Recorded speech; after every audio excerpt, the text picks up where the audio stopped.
today I want to share with you my favorite tip for improving your pronunciation in Spanish. And that is how to pronounce the sounds PTK, like in peso, taco, carro. And this is my favorite tip because when I learned it, it was a total aha light bulb flashing moment. It helped me figure out something that I've been frustrated with for years, and I even thought to myself, why didn't anyone teach me this sooner? So I'm going to share it with you now. And it all started for me when I noticed that I could not pronounce the word peso. Peso. I heard someone say it, peso, and I tried to say it something like this, peso, peso, and I knew that it just didn't sound right, but I didn't know why. So I kept practicing. I thought maybe it was the vowels that I was saying wrong.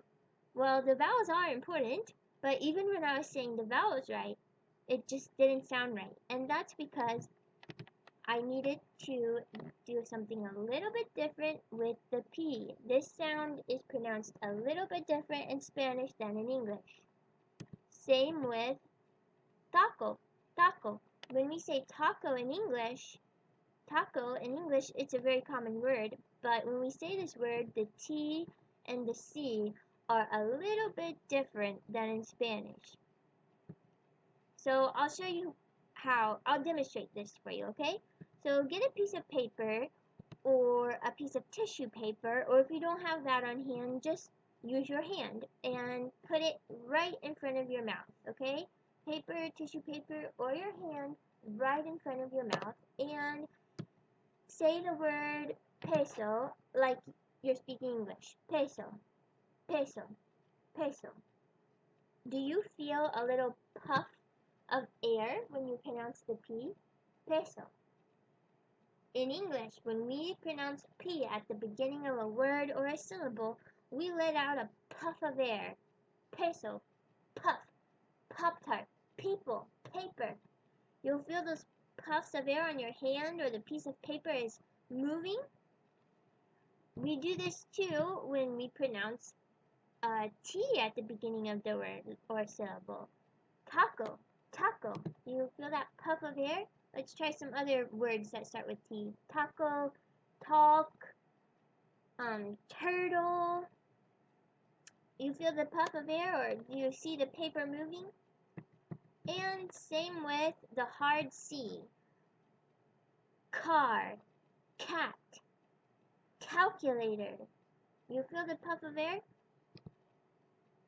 This puff of air in linguistics is called an aspiration, and there is a reason why we do this in English. It helps make the sound stronger.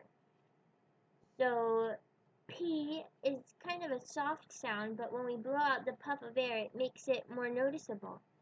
But in Spanish, you don't blow out this puff of air, okay? No en español. When you pronounce a P, a T, or a hard C at the beginning of a word in Spanish, you don't blow out the puff of air like you do in English. So let's try those same words again, but with no puffs of air, okay? Try it. Peso, peso. Hold your hand back in front of your mouth or the piece of paper and just practice letting out as little air as possible. Peso, peso.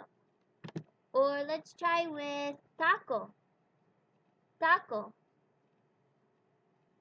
Or carro, carro, carro.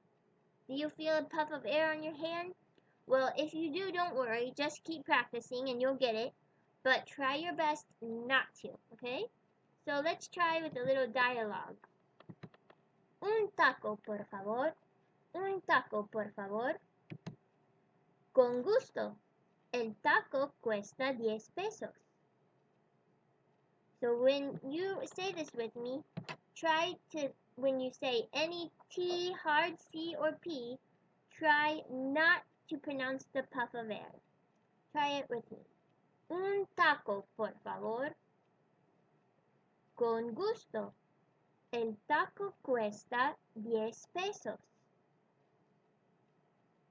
Un taco, por favor.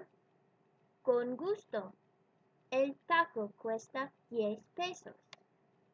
So it just takes practice, and over time, you'll get used to whenever you're speaking Spanish, you know that your pronunciation is different than English, so you'll just automatically not make the puff of air. Gracias por ver el video. Thanks for watching the video. I'd greatly appreciate if you could give it a thumbs up if you liked it. And I've got some more pronunciation tips and other tips for learning Spanish, so feel free to subscribe to my channel. And I've also got a website, estudiafeliz.com, with resources for Spanish learners and teachers. So thanks again, and I'll see you in the next video. Hasta luego.